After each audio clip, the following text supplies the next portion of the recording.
o si o tātou wa tunu ia ai se foi ia le tapinanga ia mavaenga o ati na ia la university i le pulenga ia se ia o lava i lo ia li matamai ta ia o nga malo le soifua manuia nei foi va ngol taiao ia patala fo mul pola le malu la tunu fa fu mai le taia mo i lava matango fiele sulu le o le la io e sa o le mo ia le fa ngol vai a so ma fa nga solo mai i tulanga o le leanga o le tau o matango fiele le taia wa ia sa o le leile sa unoanga fo ia le sunga ia te vanga ia il nei tai au fo il tatu wala uso i mai o le tunu i fe au manga luenga ma fai vai ses ia va ia lava le matango fie fo il tai au ia ile a mai le tu o le soifu monuia ma le tai au monuia ia wa ia ile manga tu su le la fe kau i fo i ma fai va au nei tai au ia ua tatu fe loa i ma le sui fo o le tatu ia se tasi fo o lolan tau tu o se fai a onga fo i tono le tatu lo mo le papa ngana ia o ia lea o se sui o le tatu TV ia le fu mata fai atu ia e host tatu porkalame ia mai fia tele e fa loa i le talainga ia te banga ia o le ufso soani tatu nga luenga ia o se tamali i foi ia wing mali e foi ko mai nga ko inga e fa fonga ia sa mo se tain ia ona tala foi le o lona finalo ia ka ku fa loa ia le sui fo tatu TV le tatu fe loa ia ma o le alunga lava le tatu nga luenga la i sila me sa mo ia la fa tau te lava te vanga le telefo tatu por kalame ia me se foi vaanga ia mo ni fa tal noanga foi ia o le la fa ia le telinga te vanga ma sui fo tatu por kalame por tatu TV ia inisio vaanga la sila mo ia lumana ia maloli ke vanga ma ia lu au ka fa ka lo fa lo ia e le ngai o ile o servisi ala fa ka lo fa ia ia e matango fia ni tai au fa tai o le ua a matang fa solo tatu po kalame tatu TV o le una taduna tan ia a le ua e piana e ia au nanga funa le ufufua mo i lava mo le tautua i no le tatu university yo le nganga o le tautua o tautua ma lango sua i po kalame tatu university au wale fa la lo no nga luenga o lo fa tinoma ma ngapa tie fo ia le au fai ngā luenga i le tautua inga le tunu e modil sau noanga le fo ua vatul fin ngalo te vanga ia o le nganga o le tautua ma salo fo o le atoanga na le fa fonga mai alma malo se tatu tunu i longo le tatu TV nei ali te vanga o le tautua awa so se vaenga o lo fa tino ai so se tautua ia e amana ia lava pe fo la tautua le wa fenga i toi fo i longo tatu TV ia wo fo mai fo le wa unanga le uso ya te vanga ia e tatu te fe ngai longo tatu TV ia ma va tu fo son fina ngalo mo mai so la ngona samo ile tele fo nga matina impo kala me le fe ngai ka ko kivi e ile si vai nga ta wo le o te mai tau nei lau tala nga te vanga awai e mana tu pe ia la wa unanga len fa tino wai o ile ai te finga luenga ni mai fa ia o ngai vai nga fo le o fa wa ia por tatu o lo man center le ma sanyo ne malanga sala fai ia e sau e malanga sala fai e ma te mai tawina e tele o malo loile ave fo yo fe au male o ngal tatu mo tele sala fai tele o ngai moli tatu campus le savai mai tawina o senga lunga fita ia wa e ke alu le so ngafua ia pito fo i mele sforeile ia pe ke alu fo i le so ngafua mo fiu e fa tadi o la we mo se mai kai fo i mele sa e fai ngai ko fa pula la kikisi au ngalu ngai nga fai wa ma ngai fo ngi le wo fa fo mo tele sala fai i lau ko ia o nanga le na o fo mo le fa taimu pola o te lole o tautua o tautua mo tatou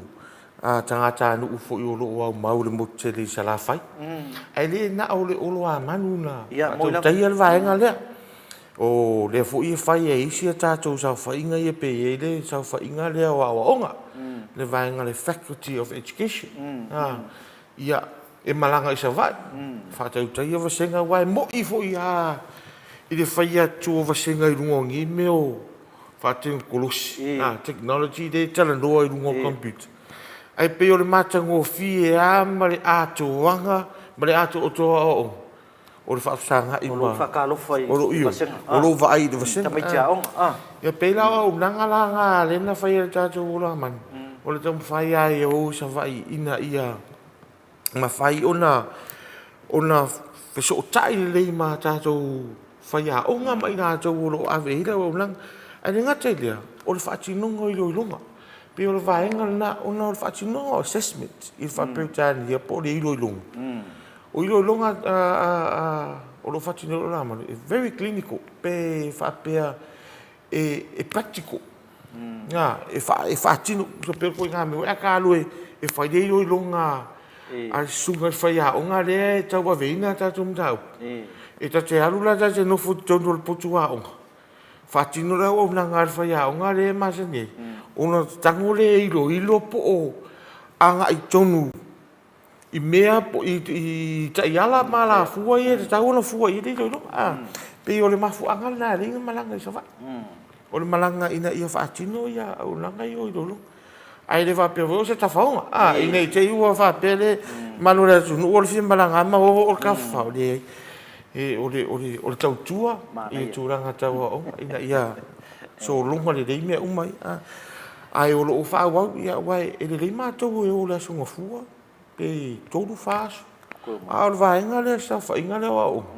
e usu ta o la stona ai to o mai do va lu le ut ta se adesso usu taia o tu fa tino se e usu va lo ta ia fa fetai la le wei va fo lo te fa lungo pe tau sa tu ngai no le va ale ngai mo ia se va ngal ia e usu de va lo fa tino va se ngai uma se ngai tas a to ta liu mai le va e le fa ngofi le fa ngofi o le ngā luenga lea na tōwhia ngai ai o se ngā luenga fui le mo se vaitaimi o le e fua i le mana oma e mai i lea faculties ma lea pokalame o nau tōwanga i ai lea sa o le tali al mana oma wa e mo mana onga fui ngā le mo sina taimi whātete inga o se tō mai ma se anga vaa o mana o mia le wha le leia i le taimi nei fai al taimine ia o ina tonu ala le ia le au nanga le mato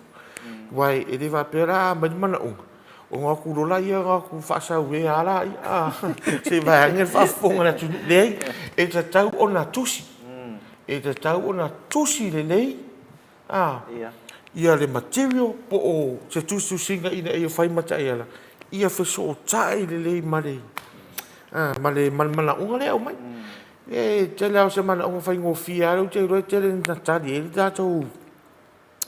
o vaenga lo raman o le vaenga leo whaare leo curriculum a tātou a o ngā whaau i tua i a o ngā whaatisa ingo taun pasko a pe se pokala me fōua taun pasko o taun whai e whaulu fo inga le ofisa leo whaalapu tonga o whailunga tau uroa Samoa Qualification Authority amana o mia la singa koe siaki singa koe polesi wani vainga to fale ia o nala e o fofu vai la ta so ona ina ia mafai ona fa mali ina ta ia la au mai ina ia al watu ta mai ti malana tu spasi de mo Samoa al waku o New Zealand va be me sa ro fenga ben o lo uma a credit mai de e Samoa la ku spas e ia tau so tau tua i me uma e ia i lo na tau tua i me i nga ai lo tau tua i me vo nga le e ke fiu su e ia ma se me mo ai ka ma na ia o lewa tal lo fin ngalo mai tau fa fo ma yo tatu tunu ia o ke le nga lu nga i se ka nga lu nga fo nga sa e fe nga e o fea o sa vai se pitch fale o lea se favor o se ngofoanga i sa vai masangi ngai fie ke alu ai i whaafonga le tunu wai kau o le po fe se hotel po se pitch fale le masangi o se me ke fie e anga i po se me ngumila kasi lau vai e mana ia uma o e mana ia uma no ngai so mana i vai nga uma ia le ma o le se langa tau na e tau wai mantua de te aru se mai ru ai e te tau wholana e watu de mele te aru iei. ia le lei ma ia o inga va venga mai ma fo mai lo ai ai o te no ka pokala me o ai de se fa lo aga o tau sa ai de pokala me la man ko fo yo le fa malanga ta ko wa ngo sala ko ai le fo inga fa la o il pis fa le ma sengi ang o ma ngai la ko ia ai sa o tsang nga ke wa la ngai o stanga te fa i pis fa le o ai te ngai fo lo wa inga i tatu no ia alfa funga mai ni va ngata ya ei foi nei va ngata o le tu pucha cho investeri te bang o le fe ngai o to mo le o ngale o le sa o le nei pa ya so ato o le va so ne le wa mata i le po kalamere le fara po tonga foi le bota u o le Samoa Human Resource Institute po ila to o lo o se fara po tonga e sa ili manuia wale fale le o tangata whainga ruenga. Mantua voi la tau ne iu mi risoso la tau e. Wa aia tangata whainga ruenga. Wa aia lo te miusu. O lo te me te mana vai. O leo whainga o sick leave. Leo whainga o annual leave. O la kai me ave ai. O le whainga o preso. Pena e wha maoni tono toto zanga. Pena o come in, come out. Family story. Ai o le tau si living ka o tetli ya e male menga ka o tetli pe ala tamana ya fa solo ato ala tamana o tamo voi ngale fa no le vai so anti lo wanga wo maliu ya lo ma si le va jo sa voi o le anti a fa tan do nga to do nga dia e to fa finelo e fa lo le puri o fare ko fa e fe mai foi e to lu ia to fa fino o tama mai e era mal se sta fai la ko e mo te anti actual de la hotel por kamala nga ke nga mau e mau e pe le little bit e masangi nga fai wa la nga wa ona foi o e se o fai ona e ta sielo tu samo o nga le wa tau de ya ni se wala wi tu ma to ai ni sa ya o tu langan na o le vai nga la de to foi tu le fa po tonga le la fa ti li maso a mata mai sfulta se pa ia le tu la ta si de o le tam fai nga la le pe wa i va so ni o le fa wina po le ta pena ina ia o le profile po ni ta yala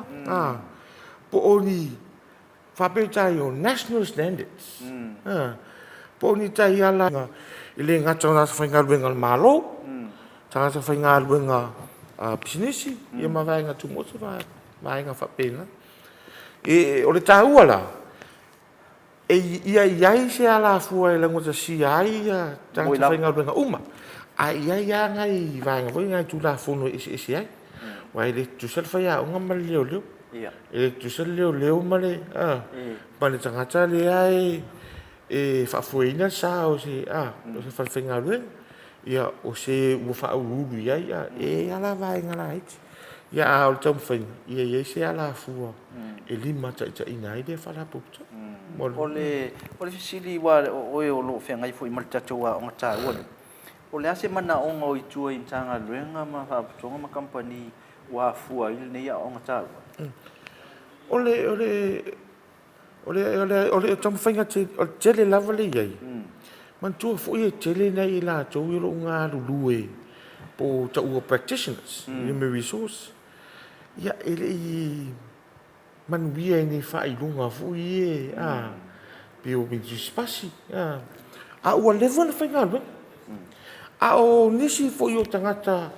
matua i fa ma oni lava fa tino no o nga lue o le ala tau fai wa ele o tatou o le vaenga i rolo amanu penga o se te pena ino le vaenga le a le vaenga te le ai le au awina ma le marikili vaenga o le pokalamingi o le tatou vaenga le o sa whaingo business the Faculty of Business and Entrepreneurship so o la tau lava rare tau la moe pe o Silvia ia i te le ai o tausanga ia pe o tatou whanau ai o tu ia te le fui la to mature students those who have worked in the field for a long period of time ai manga u toi fa wau de o nga ia toi o mai ia o le ala ta pena ai o le nga toana ia le fa tinoina o nga me wai le ai mo se o ngai e so nga fai ai ngai mau me ai ale ma fai o le fa tino ma le fa mau le tau tu le tu ia o le vo se o a o ta ua na o le fa ma fa le ave nei ves a le vai ngai wa na o se vai nga mua e tele si vai ngai muri mai tu a o le vai so nei o le skip mua a po vai nga mua o ta pena o le fa mo e ai le langona foi le fa fonga mele tunu ia le vai nga tunu le o tatou training le ta o le human resource o le ase fa sa mo sa o abi vai nga ia ina ia mo tino pe fa fonga le tunu o le fa sa mo ina le o te vai e po kala me vaso ni o le atina ina o tans fa nga bunga po le fa le o tans fa nga bunga io vai a te vai mo corporate service po se fa se inga ia te ta ira mai tu na corporate service ia a fa sa mo ina tonu o fa nga bunga maro e ta o nga la te wa pe corporate service ola to le fe ngai mata ta la te mo ila ai a saula ile you maybe what le e o ka o i professor nga ka fa sa mo a ko mo la fo fa fo mo tu e to fu al tanga mana fa sa mo wa pa wa le le mere ka fa le to no ita to le nga o le a to le nga o le o mo ila ya o te do ai bi va ai o le maybe so sai i lo ta tu nga fa fo nga tu o le au nanga mo tanga fa nga ring po o le va ai ale lei o tangata whainga arwin. Po vo ia o le lasi ia lea, o le mea muli ale ki alue ave iso whaanoa loanga o se mea o e ti ngā i ngā arwinga o le vaenga le human resource. E sa iri mai pe o hatu la fono e ono pui ai o e o le tangata whainga arwinga. O tu la fono na e lave ai. Pe o vaenga pe na matua ta ua ore a o vai i participants ia po ina toro o wai mai i o le level le o le principal level ACO level ma le CEO level o no tapena ma tu o fo la to ia o le o tapena nga le o tumumunga o fa solo mai do le pe o vai nga tau pe o nei sau noi pe o fa tumumunga sa oi ia o te le o tonu tanga lunga business company e la ko finance resources e la ko physical resources ia e pe o le tumumunga le o so singtanga le o tangata finga wenga wa le fa ingo o tangata soifua e o human resources pe le o le vanga le ta wa pe o le numero tasia le fa so longo o resources fo ia fa nga i te tonu pulenga ma ai ta wa te le vanga le wa sa no ia i fa manino fa fonga le tunu o lo no winga le ona ta pena ia vanga nei mo o nanga mo te whainga lunga. E le lusi hui se company. Sauli. Wow, kangakangi le fausia matina ai company o tanga lunga. E sauli mo pula wa o tanga tari te tua iai. Wa o le vanga fo le reo me resource. A lo toa tama ia e li lo tunga mau vanga fa fonga o a lo kwa kiri oi. A lo kwa kiri oi. E mantua la oi. E li maria se o tunga mau ia. O matua tu e lo vai tamtau. Tu e lo vanga mana. E te te ia lo vai. E u mai fai na. E ke ero va kule mai lo kusi. We regret to inform you. Ko nga me va penga. Ai ta ua. Usa ka ua e va me vo inki de oi ka mai. Ai ta ua le. Ta ua te. Manino le vai ngai ia ai atangu o ke do telefo isi po kala mero fanga solo ni vai aso i tono dato university i le ngata i le voi va moi o te rose o le fo i isi sa uninga ni vai aso e o ngangi ka ko faunga le Confucius matangu le aso tai au le faunga le tato fisheries foi le vai ngal ka ko school ya na fata tai e se la fai tai au ia mal vai se vonir tato Leighton room sauli mai le songa fu e tau les for e paule matango fio le me pena sa no le environment ma fa fonga na tunu ma tua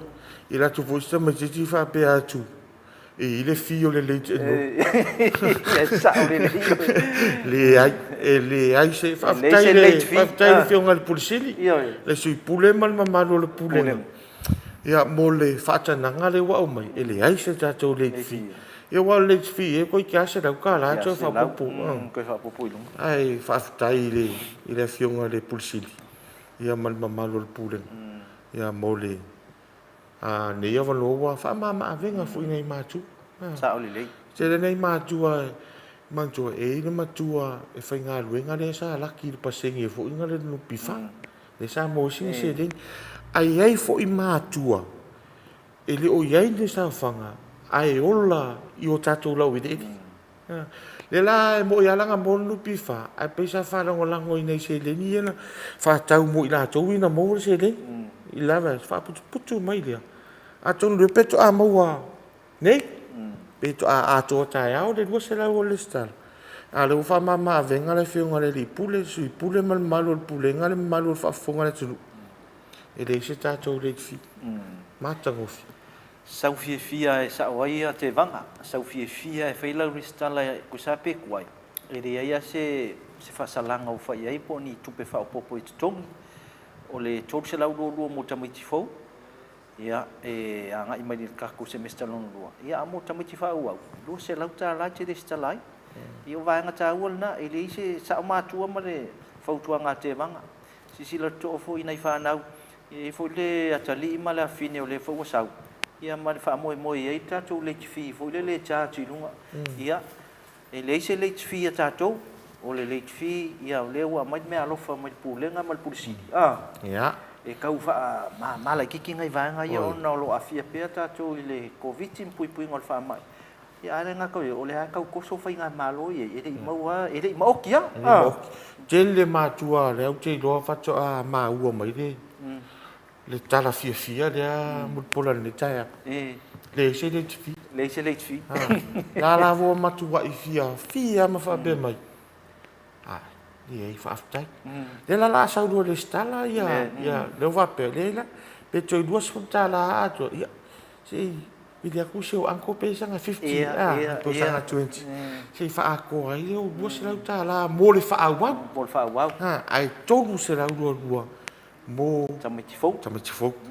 Pa whai oile whatoa e hanga i mai le kwata whare a onga nei. Ia. O le wa talo te vanga fa pe le atoa to lu su tala fa tai me te vanga fa to la listala ma wale me alo fa ya ke vanga pe ala ile perikesa su ala ya ono ni tai a vo i mal fi fo ye fa so male se tasi fo yo o tatu su yo tatu tv ya o mai la na wa unanga le tlainga ya te vanga ia ile nei foi tai au manisio vai ngo tupu tatu universite al nei tai au el malo fa lo ngia pe ona masani foi lau sila mai sa mo i longo tatu USTV ia ole fa tala no le ma le fionga il pulsilio le universite le fionga di professor ia ai ono ale kike roma ia se taimi ona i sila mai le ia wa watu foi son fina ngalo ile telo vai ngo lo fa pe na ona tia el tatu universite ma le au nanga lo fa tino pe ia ala tatou se atu mo sina malolong pupu te vanga ia ona te liu mai leo le tatou por kalame nei foi vai ngol taia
ai e tele ul fale lotoa e te tau lava ona fulma o lima o lo ia I lava se te pua o mo na saunia e a ona mulmulita ia ile fuluina o lima ia faonga lava ni se vaila au fulima ina ia mautino lo malu pui pui mai ai nisi o sia mai afia ai I se fama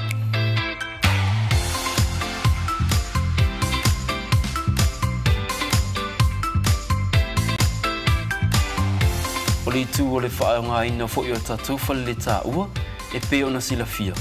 E tatau lava ona whanu mau tatou lima I le taimi e mai ai ona whaonga I ona fuanga.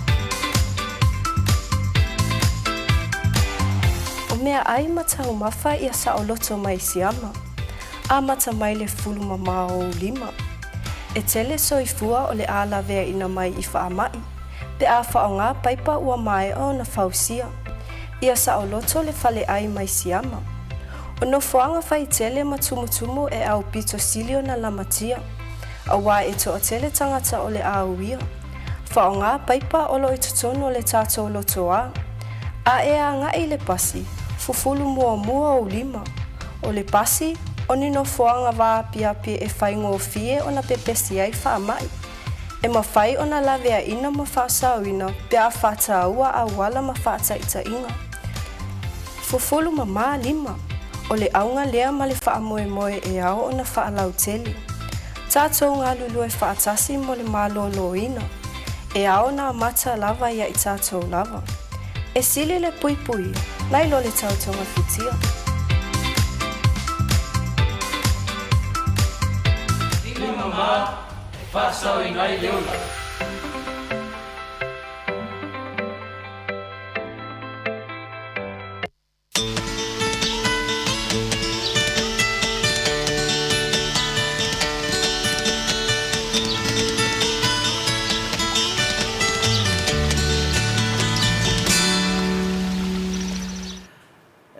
Fia toe whawhelo I atu I lau mai moanga ma le whasausaunga le nei foi vaenga le tai au Samoa. Ia lewa I silisile mai foi le nei tai au ia lewa fio mai le pulisili o le universite o le malofa o le ngia foi pe o na masani ai. Ia so lua taitasi le iwa le tai au, le afo le iwa le tai au. Ia le foi la talailo na finangalo ia wa lau whaafonga maua. Ia whawhelo I tia I le soifua manuia I le nei vaenga le tai au I lau fionga professor. Ia tai manuia lau fionga mo le pola e whapea fo I whaatala whaatu le malo Samoa. O lo whaalongalongo po o mai mo mai fo I atu no o se langi whape fo mi nei Samoa. Ia, e fia foi e whawhiloa I foi le tātou o whinga ruenga wa leo mai tau ino to tele lava o le tātou o whinga ruenga leo mo mai tātou whasalonga tu sao nei lungo le tātou NUS TV. Ia, mai foi o lungo tātou penga te whailangi. Whawhiloa I atu le tātou porkalame foi le nei tai au le Maleifua Mai. Ia, Maleifua Mai o le tātou polisili. Awa ngai pian ni vai tau lau fionga professor le tele o mau feto so inga me foi finga malo I o le whaamai ia a le lava ta pena malu lava sa le university nei taimi le o mai alana ia lana le stalla le version te nei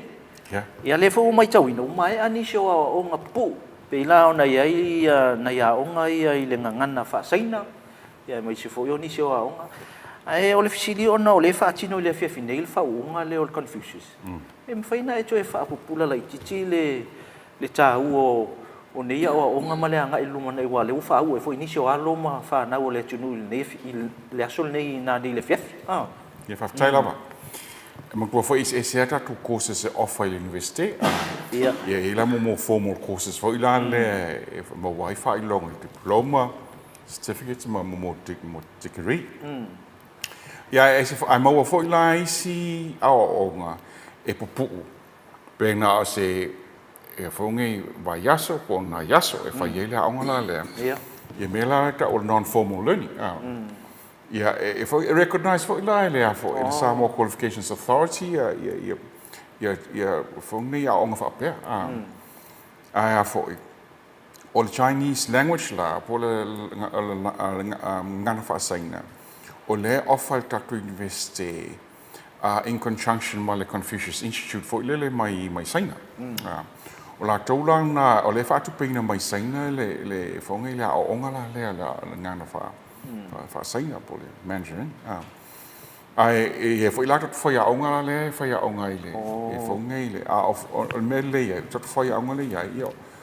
o alo am fana o sa mo sa onga foi saina le la wa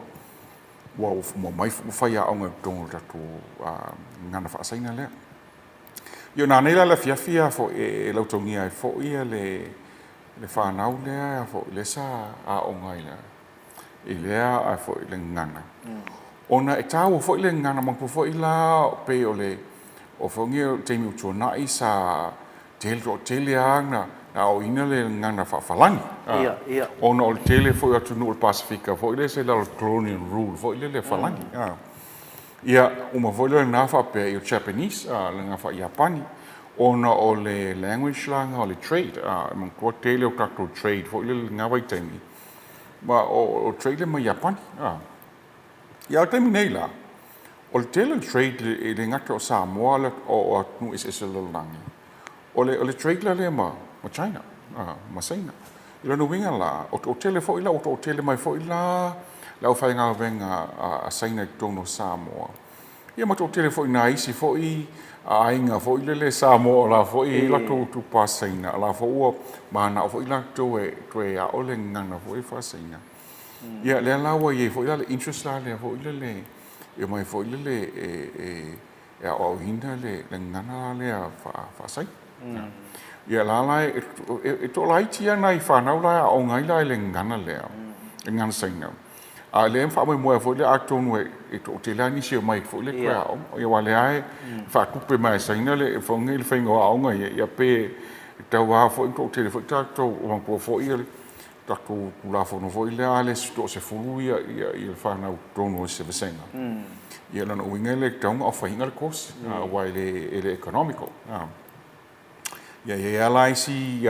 community courses fo ile le anga fa saina over mo se fulu sto se fulu le wa onga ia I se fo ile a maulalo mai lola pe ngal ko fa pe ko lima ia no wingela tong ma fo fa ile of hingal course le mo le semester le ia vai fo ile po le wingele semester ia nela le fiafine e fa ta se mai ele fo le sui am passa saina fo ngai e tau au ina ia fa I longo le o e o fo nei o fa man veina ile e tu spazio o le nga fa saina a mata beginners course o le ngai manui o le onga le fa ngana saina e ono tau ave se alo sa mo lumana I tonu atato university e au no mal fiso ani me o saina a vo le fa tupe mai saina a pe o le e deliver tato o fa na le no fo ia onga saina ia le fo I mai mo kwa le fa saina ia o vainga la le o le fe ni le onga la fa tino la va tato tangata al tupe la sa mai fa ia ua mautino ia vaenga ta ua ta se atu I le vaenga leo lea o ngā whainga whaiva. Lea sa whita I fo il tatou o whainga luenga o alima ali whaia o ngai tai tatou a o ngā whaseila poi po tatou School of Maritime Training unu. Lea sa whia ngai mo tele sa la whai. E whaina mai sau noa ngai le ta ua wheo lea o ngā mali latu whaunga lea alo tui la soa tai au. O le whaatupeina o le onga lea whaatupeina mai le Food and Agricultural organization for the United Nations. Winga la tupe le sa mai fafo ala fa contract tato. Fo ngi delivering le course le. O le course la le fo le a ongai ia na advertise fo le o I o la fai va uma fo le Samoa. Bang fo le o papa o le ma fo ngi fai va. E tau no mai la onga le. Ona e mawai la le fo ngi le fo le poto e mawhai ai ona survive pa wha apeku pas wha wala le fo ngai le sami o le safety fo le safety maritime safety no winga la e fo ngai mang po fo ia e ani so ka ko vo le uma le mo sami e so lo fo po ta fea vo le sami ia pela o le kam fai vo le e fa la ti al va ngala le mo wai me fa pe e fo discuss safety ia kong lava e rengi kupe fo ile le ngai fai fo ile le I tu malo manu fa pe fakta waile le vest fo ile le avo fakta o ango ko va ala mfenga pe ia ala ia I simela sa kava tongo le anga fo ile tam fai fo ile fa la ti le isi fo ile le mfainga ma le mo pe la ve me fa pe o la ngala le costa le fund mai fo ia ele fo ngi United Nations Agency le FAO ia ala fa ku pe mai tanto e fa le costa le ia me fa te fo o le mau o le fo ngi o le tomai i tono tato university e le fo ngi le School of Maritime pe o lato wale le fa tau taia le fainga le aonga ia wai lato to mai fa pito me fa pe e pui ai i le ola ma soifua o o la fainga wenga i tono sami po lunga fo sami po tongo va ia o le nganga na o le kosta le sa fai di polo le fai no fo is fai sa vai ia o tai hala le e fo ngi e wo dai e fo ia lato fai longa ia fa tai se tu fo le representative fo le o le FAO tongo Samoa e fo nge ta o ina ia tu spasi o la se fa stai te le ufunga professor la silsila le ufunga mal pule ngai ono fa wa pe ne ia o nga ia short term courses nei mo le foi vola tunu lumana ia fo ila a tongo fo ila a ia le feedback fo ile le tato o tato MEF Ministry of Agriculture and Fisheries pe ina le nga ui mai ai le fesoni le vat tal sanga fo ile le tato ministry le fo nge o fat anga fai nga faiva ia nu I fa pe ia le fi fa ku pe me fa mon le fia bo mai se so ni fo ile le e train ia mako fai faiva ia e la kwata sanga nga ia mamali e fo ia nu fa fo ma agency fa fo ia mo sa fo ila se le ni se so ni mai a pe o tato le ia le tomai me fa pe e ma fai no fai a o ngai ia o se manga te loe au lo fina ngalo nei vanga ne o le ta o le toi ma ketche tu fo tatu wa on fa marini le isi tulanga wai pe o le manga le mai tau ina pe tau sanga uma mal tele vai tai ia pe na o tamai te o le o mai o ngai ton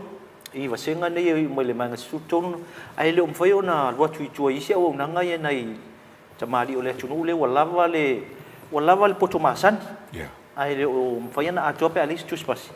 ia te tonu ia mana e tele nei mano ai mis foi le fa fonga sila le tunu ia lo fa tino pela o na ngal tatu university pe on sound no ia le pulisili ola ta se I foi vai nei o le tatu strategy plan de wa fu mo le ina ia mo ina nga ia tu le lua o to lu ma o le fu fa fa tala no anga ma to community e ma fa ina mai sau no nga fa mo le lava e to e fa pupula ti le nei ta pena nga lewa ta pena ma mauli university ia vai ta fa ila mo fasili on bo foi o mang ta pena ta to corporate plan o corporate plan na le fo le PCI o le ta yala le fo ne mo le university e fu ai ta ko performance ta sanga uma lava ia o plan na le ave fo le ta unga ave o le MPE Ministry of Primary Enterprises ia mai fo ma ave fo il cabinet ta ko le poti uma la i ta sanga uma lava measure performance le strategic plan, esse strategic plan, pensa que já lá vou le mamau, vai mamau, por oferta tão na Yale University, ele se iva tão sang, o lewa 2021 ai o lewa o fa ingole 2030, NUS 2030 no winga lá, ele se iva tão sang, o mo foi lá ingole o tatu strategy plan. O le plan al malo vo il plan al malo lenga launch tal wai nei le fonga le pania pe to masina tal wai na launch ai le vo Samoa 2040 ia o vai malanga le fonga le malo vo le perfect ngai Samoa ile lua fe fase fu ia pe o mamau ke le fonga o faisi mamau ke le fa pe lo mato le sili pa ku mai po vo le lua fe se fu wa ta ko strategic plan le wa umanei na maka mai le lua fe se fulu valu ale wa umanei lua fe lo sutasi wa umal plan le lo winga tong ese plan ese strategic plan po se sta ia la va mau le lawa nga yo ye nei la le au fenga luenga male pulenga E whangi whātau no ina la i le ngata tonu o le staff o le universite. Ia tala no whai tatu stakeholders e o lo o ngafa ma whaatu peina o le universite. Ia o e whai whasasoni mai tonu le universite. Ia ma tatu community. Ma tatu ia mātua. Ia ma e lava o le whongai o mamalu la tunu. Whongai e tala no mai. Po se ala lātou, la se lātou vaai, po where taunga i universite. I le lua awhi tō se fu. It's a long vision. Ia le lai, whātai sa iai la fo, leo whaingal wenga. I le moki sa la whai. I le las whalele le vaso lea. Las lusu tō. I opu iai, ia mata mai la i le tua sau. Ai uma koe whaaru fo, i le tātou polokalame, ma tātou Facebook, ma le multimedia. I le venu sao la wala whai ei le whonu le ina le tua sau. Ia mangkua la, ia whai pi whawheng tāwho lele i nai whai a onga ma e lawa o lo o mana e whaune ia onga tong universite. Whawheng tāno mai ia ma le tua sau i sale longa. Me nau mawa whau e leo wheng alwenga. Pe si le whai se whono o le tua sau. Ai whai whai le si i sale longa. Le tua sau la o le la fiafi la so las whaleile. Ia ai o le asto nai. La so lusu whalea. E whai i sale longa. Whai whakatasi mo mai ei whai a onga mai si lava lo ma whau a onga i tonu le whonge. Whakatala no inga la le plan le. Ia o lo saungia pulawa i ai la fo. I lau whengalwenga i tūranga le. Ia umarola o sa vai. Ia o mai lole anga i upolu. E whai la su tose fulu le afo i le tato whakatala no inga o strategic plan. O polu. O polu. E whai la i fo i le whonge i le niu le a building foi le CSS foi ina le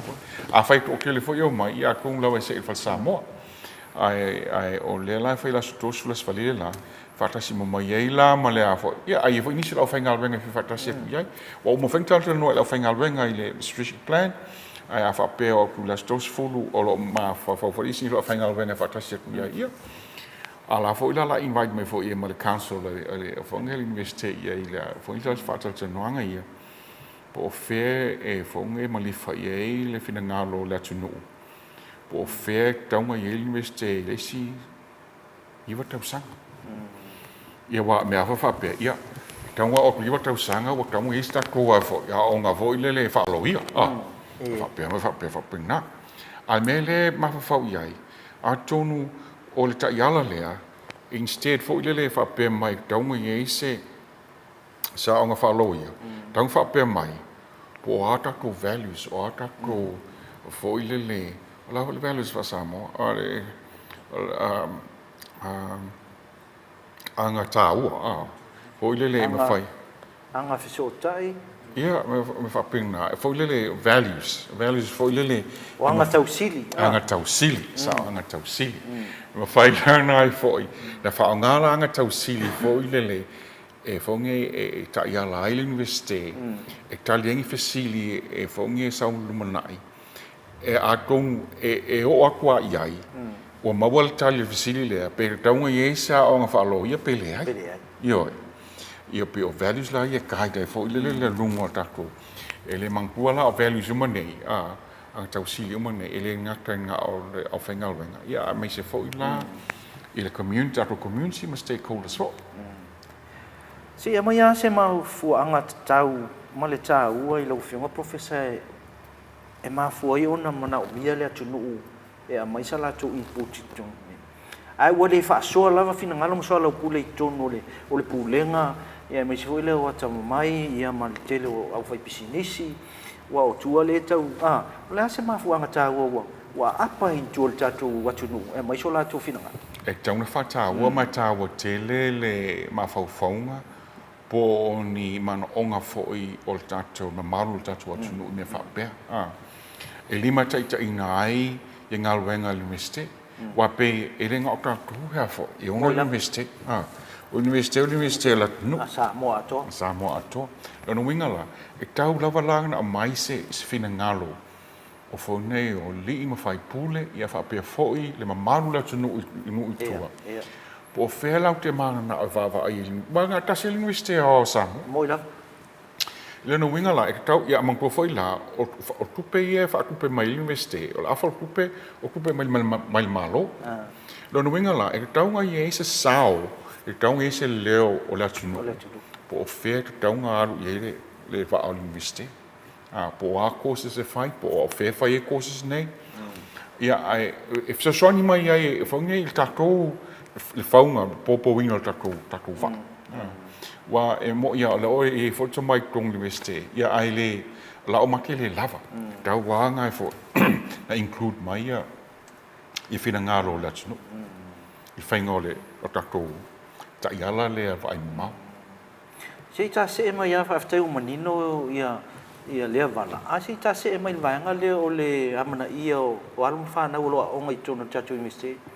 e te tauna ia i te tono sola tu leo i tono le o le soala pulenga lea o le tātou strategy plan e lo fufu. Ia, fo ila nā o tātou consultation la nei, e open fo ile. E mo ia avele wala au lia fo ile le i fo ngai tai o mtanga luenga. Pe ila ia sau, ntua sau. La wa ave fo ile le e fo ngai le wala au lia fo ile le official leo, official le o fo ngai o pe ngala ile ko culture mal fisheries fo ngai na. Ia fo ia onga nei tong na ia fo nei secondary schools ngai tong le tua sau. Ia fo business lai tong na. E mo ia la lai e ave tu si fo ba la udia ita i o mtanga wenga mta ita fai business. I open to the public. So se si am fenga la. Ia. O nei ia fo. If so songa fo le fai se manat. E open ala. E tau dia foi lá mal fana wao. O le asa lako sao, le asa lako manatu. Le fa leinga o tako plokalame. A tonga te lea ole. O se manatu le fana, o fa pe fa leinga o plokalame le lau te fai al te minei. A tonga foi lele, le o mafa foi lele po le ale, po fekta un universite li si vata usang. A mena e leilo, wa tonga lawa ingi se le fana o lo a mata i tume o lo tupu i fafo ma universite i fafo pe ia le taunga i fo no a tulisi wa tau sanga taunga fail me le taunga i le faculty le o le level le course taunga i me fa pena o le sautoanga le o ta oto le nei vai ngol tai au malau fa fonga mo Samoa a le fionga le polisini e ta ua mai fa ta wa ina lo leo i nei fofuanga o lo fa nga solo nei leo mai tau mai ia se taimi foi ia leo toi mau na fasi sila lo ia leo vai ngo mo tele sala fai o le nga ia toi nei fa tal noanga mai tau ia leo au ngani atu le fionga le polisili a fionga tala au mai lo sao a leo sao no manino ia o le universite o ao tato uma o le tangata Samoa o ia ila ia tau mai lo sao nei tapena pe le sao le universite na ia ngai manuia ia ua lama fai u tapu kalame lau fionga le polisili ma o le utatau no mai ina i vai nga foi le kako kilo nei taimi le vivesi covid ia le vo vivesi atui ina i vai nga yo fai nga malo e mai ia sau no nga fa fo mai foi le ia e foi le wa tantonu la mo professor o le fa fo mai po professor le medicine ia mai sau fo tuanga le nei taimi mo le konfiki fo ma fo tangata wa fe koso inga solo tangata ma nei fu matu fa longo fa fonga si tatu tunu i sau fa tuang e fa tai lava e tele lava a tonu tele ni fa mai foi le mfengtal no inga e sau noanga o te mingi foi le o facing a stress like titi o foi le o tangata ono o le tele o le ngasa ma lo le tu punei ma le a fo so inga le wi nei e stress alais isi foi e fica le mele pe le game voi le ia to le fainga mega o isi a voi le mo qua stress me fa pe ia al melanga foi la o la le fo ia voi le mele le stress ia ai o tele tato o tato o fainga venga a fa isa si fa pe mai o ia la stress me mo mo la voi le facili ai pe inla come foi le fi how do you de-stress? Well, is voi le fa pe mai ia o isi afi a fai al computer voi le o de-stress ai na voi le fenga computer. Pe la lunga Facebook, wala la voi me fai voi le de-stress ai. ai se hopi ese se hopi fo ile se me fo ile ese mai au ngalwenga masani ia fo if so swani la le fo ile kam fai fo ile distress yo isang fo ile uma fo ile yo pi walo fo ile fo ngai facing vai lima po staula fo ile distress ai le si vai nga fa pina ia ai mo me fo ngai mo hobbies me fai ngai fo ngai fai fa fia ile ma fo yo ia la mo woodwork me fa pina isang fai mo woodwork isang kai o vo ile manga la tu fatoanga yo e vo ile ai ka in falu a sala lau su lui vo ile kala mo le fai ma kala mo ka Wanneer willen bouwen, wanneer zelf zo. Ja, maar qua die stress en nice net, af je via woorden, veel af. Ja, maar voor jullie, maar af je maar voor mij zien, tel maar ngau sale, putung o ngau wen. Hoe is wel la, more relationships saya tahu tel me fa pe. Wa ali leila relationship voor jullie ile ainga. Ia pe o la inga mapu ia wala wa tinga inga il falfanga wenga la kula inga ia lai fia mai mai ti fia mai to wa inga pe wo distress fo ile ia me sala o fota mi fo ile fo vai me fa pena ia wa ti ia mo kwa fia la ia me fa pena fo ile se me fo ile e maua in fa inga distress il sanka fo ile pe fa pe o fa longo ina wo stress ai te longo fia la fenga wenga wo stress wa del ma yo e fa mai ia o le wo mai la so le ia de fa mai mo kusi mai ai mai wa loa o ia staff ngo stress wa te ia wo mai ali si vai e mai ngo fia kre mai so lo vai nga la nga mai so mai ngo fia lo vai nga la nga tonga no refer for as a counselor wo pe vai nga at risk pe o taku le voi fa pe identify e taku whanawa onga le at risk. E whonge kwai mai la onga, tia ia onga, vai ngā lang tango refer o le counsellor. Ia wha pe ngā whonge ma le staff. Mai ngō while staff pe mai so o. O le staff langa, e taunga tala mo i le supervisor. Wan mo le isi me o e stress ai. Ia wha isi me o e stress ai. Ia, tala nore parangi mea whoile le whai wha de-stress ai. Pe refer le counsellor. Wa ia ka ko counsellor si termine. Le mo vis counsellor ia vai foina refer ye vole e fonge le psychiatrist fal ma in fengu refer nga ia. Ia ile si stress le ma san ia si ta to tunu. O fala vela stress. Kama fa so mai la nga so ma sa wa fa la ve mai lo. E sa noanga. E fenga stress sai, e fenga stress nga ta tim. Le fa ro ku fa pe male so nga pa mia fo. E fo ne wo ko fo ta to me vor pre covid. O dele le fa la ve vo le fa tonga me fa pe na waling stress ai ia e le ala alo sa wal fa la fo le pe le fitowi e va nga alo yo e la si le fila ku e fa la ve fa e fa la ve le fa le malos fa va tu vo le wa pu tanga vo le se tupe ia ele tão fa nga la fu na me wa me nga te le stress ia fa ai ta la ai sa wale fa lave le stupe ia fa alo ia fa alo ala fa pe ia fa ma lu watu tato ai o le stupe ia o le stonga ia me fa pena ngai le si strategy ngau alo strategy ia la vea foi lai chono tato plan ia use ke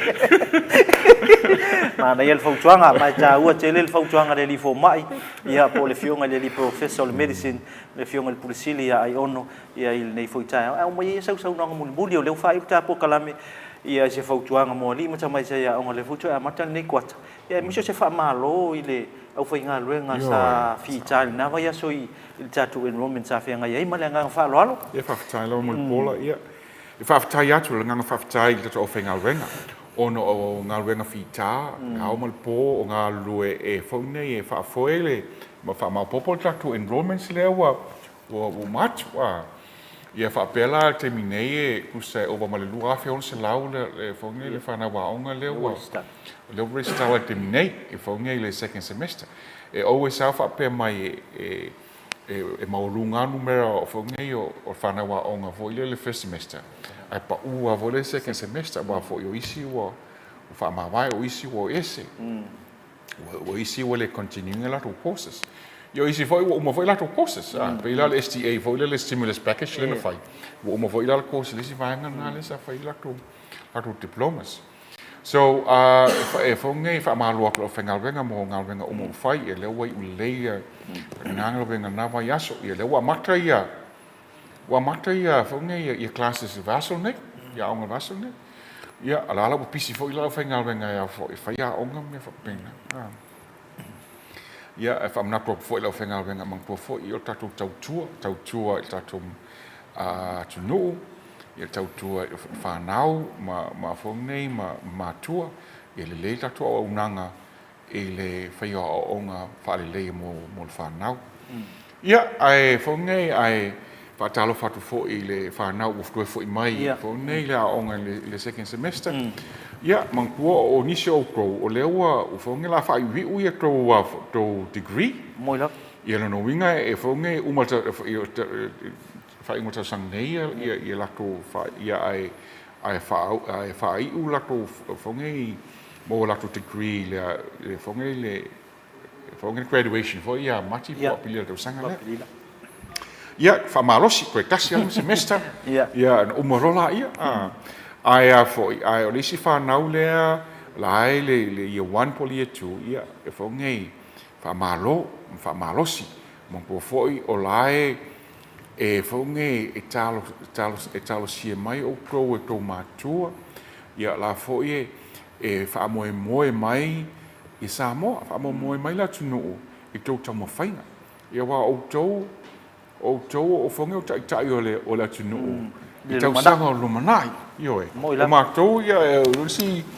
5 sanga, 5 sanga o tali e ia alai ngā solo mai i whanau lea. E fo nei o la tonga o tai o la tunu o lumana ia fa malosi e fo nei le ase me le e mo ngofie moila e fo nei e mo o te lo me o le afol mau ia ai to anga e fa ia me a onga mo fa studies ia fa taila ia moli le nganga fa tele mil nei voi vai ngal tato por kalame o Maleifua mai ile fionga ile pulisile o universite malona sautele mo se foi o lon finangalo le o moli atu i lau fa fonga mau sa moa ele ngate ili mata mai ta ia onga mai se lau tapua inga ia o to yalo i matua o lo fa penao na alo tapua i mai foi ia i tu i no malal fanga i maota malawa ia wal fa moe foi o tatu wa onga nei foi vai tau mai tal tonu foi ia o atoanga o saunoanga al pulisili ia na o ta auto atu o se fautuanga foi mo ali mata mai tai a onga ia o tatu au tasia o lona finangalo ia ili mata itai nai mata pena il sao le university na ia tau no manuela na miti o le o ina le o to yalo mfa na tau no manuia wa se lu mana i o le atunu ia mo le atu le ngang fa tele manuia tele fa iva ila ufionga professor mai se foi le pisi o tiute ia le lava mai lo finangalo o alfa fonga si o tatu o tunu tal tonu to mo se si ia no le vai asfo ia ma fa tau no ai alta vai nga fo le o fa longo to yo le alo strategy ta ua tele vol vai nga le man nei el fo to nga professor ya ta to lo fa la vai ma alo ya sa mo na wa fa fo nga man ta to por kalame nei vai nga ta yao ya si tai mi wa ta to fe lo ai fo nei ta ta to por kalame Maleifua mai tonu ia to tuli tau mai va so fo la so lua fo te minei ta to fe lo ai fo mal pulisili lungo ta to NOSTV por kalame nei Maleifua mai ia awason finangalo fa so mo lau fa fonga mai manuia tele nei tai au ala tatu se atu sina malo longa pupu ia ona so mai le ma se fo io malo fa lo ngi o tatu por kalame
e te tau na whaai loa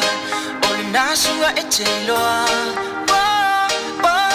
tala noa o te malama lamai ule o i lau whaai unga e whai a ia e sa o loto ai ai aua nei e polonga ona oa ai aua nei e polonga ona oa sunga le o langa nei e fes fainta a e mala malama e manuia me uma ola feelinga ola uyola valima le nawa o te uati be a ele tali tunuina awole I e polonga sunga ona oa lea ua o tu oi e te alo ma e te tau foi ona e loa polonga I te yo nei ma faufunga fa alongo ina ua e fa atofa e ui le whainga ta ai aua nei e polonga ona oa ai aua nei e polonga ona oa Tua e karo mai, o lea ere mafuanga Pe ye e sa misala, I laka mafukanga Le kelo I mamea, au mafafau I ai Argewa e ki ai, au mafaka whele mai Nga e io e avea, usunga mau uonga O io e fo I akalia, o I lau loko Wharingi sau mangaku, kakala mai lau faku Kele manga o fo I e polonga o ngā wau Wha awhe kai mo aso, ngā kamafuka ai Pe ia fulia li e wa o ianga ia kaukai E ui I lea pule lava o ila whiwhilinga O lolu manga I lo o iau la palima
Ya, toi whātala whātu le taliu mai o le tātou po kalame o le Maleifua Mai nei tai au, I le whaafunga mai le mamalu o le tātou wa tunu. Ya, le ngatai sa mo nei, ya mai sea tunu mau,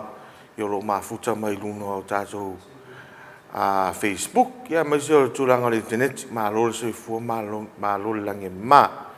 Ya, le toi taliu mai o le tātou po kalame nei tai au, ya le ua, ma mafuta atu ma le tai ulu, o le tātou wā o ngā whaafo mai. Ia, le sunga ia Filipina a Musa le Sam, ia o ia o le Head of School of Medicine, ia le tātou University a Wani Samoa. Mo le sirifia le tātou o tunu. Ia o le tātou a onga lene I o whaafo mai. O loo I ngā utai mo tutua. Ia o lo ia I le tātou campus na ia o lo tai uluai ia le awhionga ia Filipina a Mosa. Ia malo soifua, malo lange ma Filipina ni tai au. Malo soifua lau sunga te avita. Papia fo I whaafunga mai al pa I o Samoa. Iei, o mātango fiel ni tai au. O wakua mātango fiel o la il ni tai au. Ia whaatasi mai fo I tātou po kalami. Ia o te loole ta whatata noanga nei tai au. Ia o le ata nga I pokalame I o lo whangasolo ni veaso. Ia le ua whafonga na tunu umai le amatanga. Ia mai se ful whatata noanga mara whionga le tātou pulisili. Ia o le amatanga nei o ongo ni veaso. Ai leo ne e sau noa. Ia whafonga mai fo I mātua. I pokalame o lo whangasolo I tātou a o nga fa ma I le vai aso ia le amatanga fo io wa o ngo ne kwa ta fa le o ma fa Whaftai lava te vita. Ia mole sila fia o mātua ia mai se fo o o whafunga mai le ala LTV. O loea ua amatalia po le vai asu mua le wato e fo I mai ai le whanau sa tu malo lo atu. Ia maolea la wato e amatalia la to senga mole semester luna lua. Ia o le semester le se fulu whawa iaso. Ia o na study break lea. Ia whapena lona ta pena mai il whanau mo suenga. O le basenga mua po le ia wan e whala to courses lea e ave mo le semester nei ia maua iai fo ia whaia onga ma o le ni o se tasi o course fo I mo le basenga lea ia o lo tau ave ina fo I lea e se tasi o university o lo ngā lulue lata ma le tato a onga whafo mai po le tato university fo I nei. Ia o le vasenga lona lua, o lo o iai fo'i ia e lua fo e tolu courses, mo le semester le nei mo le ia 2, ia whaapea fo'i ma le ia 3 e tolu fo'i ia lato courses. O tamaiti la lea e ia 4, tausanga 5 ma le ono, o lo o wha au pea ia courses lena amata mai le amatanga o le tausanga. Ia o le whaapupu ngā tu leo le ia a o te iloa wa look forward le whanau, fia fo I watoe fo I mai. Ia au bai o le purpose lava lea po o le autu lea ia o mai ia onga. Ia whaapena fo I ono o le te me whaisu enga, ia o whaapena na whaamanuia ina le tamu whainga.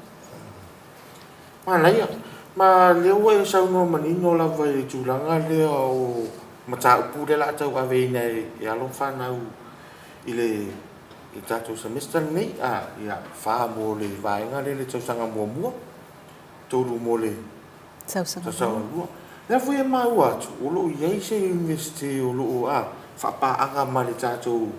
a onga o whafo mai. O loo mawhai lolo winga, e le na o tātou I nei sa mua le e whatau ruina le tātou a onga nei. O loo mawhai o na tātou so tai atu fo I. Yesi university o lo faia le o nga le o fafuma.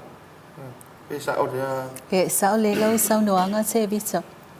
E pe ona o ta ua mua o le university le Oceania University of Medicine. Ia o lo o Fesoswani le teach le si tato course le e ta o le HMS 115 Biochemistry and Genetics pe o le title le o le course le.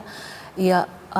o le course a le 3 po le au baenga le tausanga tolu. Ia e tasi fo'i o lo o iei si whaia onga mai James Cook University mai Australia. Ia o lo o tiliva ina ma o ina le tato course le mo le whanau o lo o senga tolu. So e iai lava ia whapena fo'i le semester ua tuanai. Sa contribute mai fo'i ia si university nei. I le whaingo tato courses. Ina ia mautinoa lava o le lei matalawhianga I le quality o materials. Ia male mawhaia onga fo I o tilivaina ia courses. Bei ai se taimi ia ona talano fo I lea I struggles a le university. Ia mai se lava le tu lea o le tausa ili ino ni whaia onga. E whetau I le lei ia a tato talanoa loa I whaia onga. E mole a onga whaafo mai. Ia e mana o mia fo mai ua a o tauina fo I lunga atu o le ia o onga maua lunga atu. Na I lo le whaatikiri po le level degree ina ia mautinoa I le university o lo le quality o le a onga. Ia. E sa o le mele o e sa no le o tonu al vaenga le. Ama le whaafonga le atu. I le mawhai o nei sa ue whai a onga whaafo mai. E te I tonga fitia se mai. E te tau ona e te le so to mai so wanga waa I tausanga. Pato a mawhai ona e sa ue te whai a onga tatu o tonu le alana e renga so na taha whai a onga. A le fwoi maua o lo te le lava le fisosoani e isi tato paanga ia mai isi miste. Le mawhai ona o fwoi na mai le lato tautua. E wawa alua ma tato a o whaafo mai. Matango fia vaenga na. Lea ua taha o le vaenga le pena whaafi tauri. whawhitau li nei vai aso mane amatanga mai. Wau te loa ia le kwata le mo mai atu. Te le fui whawhitau li na. Na whea ngai mani tātou hao. Ona se whawhitau li. Pito sili ona whaingata ona fo ia i te mine. Ta tia ia la le vaenga leo o tamiti. Wa o le singa o kia ia o ngā resi ia. O le fiwa whaatani atu vasenga o le sa ua o le whaafitau ni mertas. Ai tā ngai mo mua le tūlanga lea tau i le au whainga luenga. Tūlanga sa i le peo na e tau no i. Ia, whaftai, sa o le sau noanga e te le a whawhitauli. Ia, ai o te loa, ia o nei whawhitauli umai mawhai lavanga resolve. Ia, a o le tāua ia o le iai o whai a onga. Ia, e sa o le background, e na te awa o ina, ia peti liva foi, ia courses ta itasi.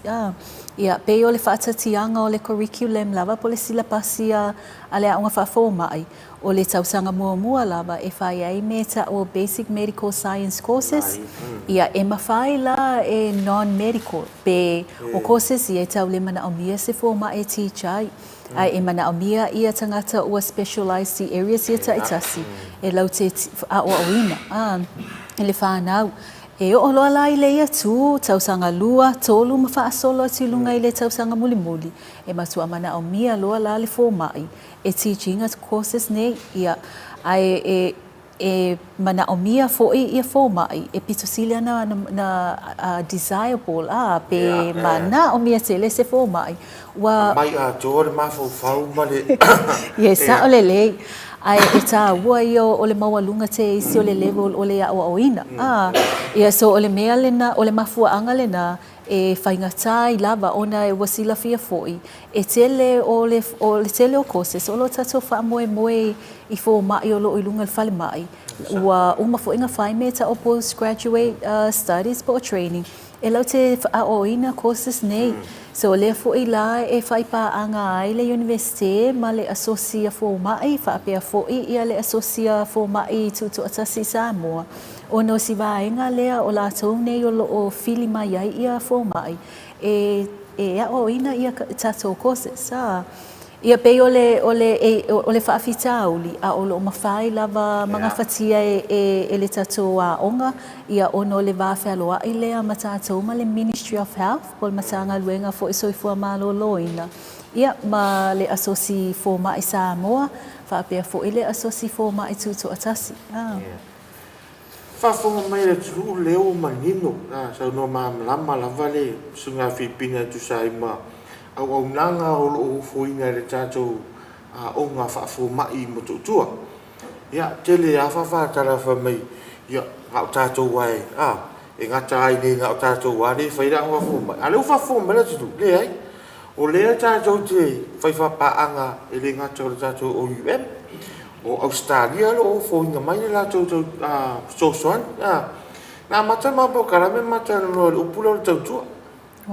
Tautua. Lea la te sau no mai whainga whaapa re tātou wao. Ia, wana le le whainga paanga. Ona o le fia o foinga o le tautua. Le o foinga ato le tautua. Ia, la sosi o whafo mai. Le o foinga ato le tautua ma le sosoani. A le tātou mtanga luenga o soi fo maloloina. Lea e mawhai. Ia, ona si tia mo lunga tūlanga o tātou. Whamalo Filipina, whamalo fo le whiunga sala. Le fo lo taiulu i le tau sauwha inga. E tō fia ni tamiti, e tō fia i la tau whanau a onga. O lo iai le tātou a onga rea whafoma. Le teimi nei e 5 maleono tamai te o lo o iai. Ia e a mata mai lava i le tausanga mua se i o atu tausanga muli. O le 5 maleono. E iai le wha moe mo le wha unga le tausanga nei e wha mai ai nai ia o onga a le whanau le o tausanga iu. Ia e to sfulu tasi i la tau. Ia sfuma tasi. Wha unga le mai tausanga fōu ia a perila. Ia sa o le lei pe a manuia. Ata ngofia nanu mea. Sa o le lei. Ia ona o lea lava i eisu enga e whai lea lava e go through ai le whanau fo i lea. Ia mau te iloa o se test fo i lea. Ia o su enga muli muli a ia whai. e whaai uai le lato tamawhainga. Ia a whaamanuia ina uma, ia e to sfulu tasila tato fō mai fō. Ia pēa pule alo whale tu e au lia sifu ile ola malmalosi. O se tala fia mo le tātou mtanga ruenga o se whamaroloina. O se tala fia mo le tātou mauta ngasi i mtotua. Na a whapopole no mera. A o walo ma whanau. Na a o tauina i le tātou wa o whaafo mai i Samoa ni. No winga la. Ia, o te roa se matasi na e tau na avisa o whaamarusi anu. A whaafong te roa, a whaafong mai ma atua o i la tau nei. Toi fia. Toi suma wha vai aso. Whapopoi ma vai aso suenga. Ia, ia peto e wha toi lima masinga. Ona ma he ali o le. O le whaamoe moi. Ia. Ave sau na. Mara e whaafong mai ma atua o i la tau nei. E se funu matasi. Whaftai te vita o le whanau lea, ia e pēia o whanau a mātou nei e whai a onga. Ia ma o te iloa o aso taita si uma e whaamalosi a wai, e le ngata ia i mātou nei e i lalo le i totono le universite, ia a o fōma e fo i o lato wata ua o clinical supervisors, ia ma clinical lectures, ia e mai se supervisors o lato nei e wa aia ia taita si uma o le lato attachment, ia. Ma o le mea lawa e tasi e le ngata i nā tamawhaia o a i le tomai, o le iloa, o le tamai titi, ia o skills, ia o amionga fo'i, o le professionalism, o lato work ethics, le lato wawhialo ia i ma e le ngata i ngase, ia ai mai se fo'i o isi tangata o lato whaingaluenga whaatasi. Le lato wama nurses, ia o vaenga le lab, whaata, ia e sele tāua, so o vaenga maia tāua e linga luenga whalfo mai, o lo tamawhai e a oai la i to tonu o le aonga, ai le i o atu i tua. So o te iloa o le whaamalosi au mo mātua, e sele tāua o le lato support, ia ma le whaamoemoeina fo i po le trust lea, o le whanau, onga o le polokalame lea le au clinical students e tuaina uma. So mo se whaata inga e usu tamai tele i taina le valu e vaai mai mo se whaata inga e te tauna o e toi asi mai ana lata vaaya i leisi aso po le po. Ai le i a mata ia se singa a fo mai ia malato consultants. Ia e tusala e whailinga luenga le tau le ono po le fitu. Ia ai le i taina le valu. Ia o nga lulu e le mafo mai e ta muli ma whaata i tainga luenga fo mai. Ia e o fo ila whaatino ino procedures, ia taipe o le tuino toto, whaingo IV, fluids,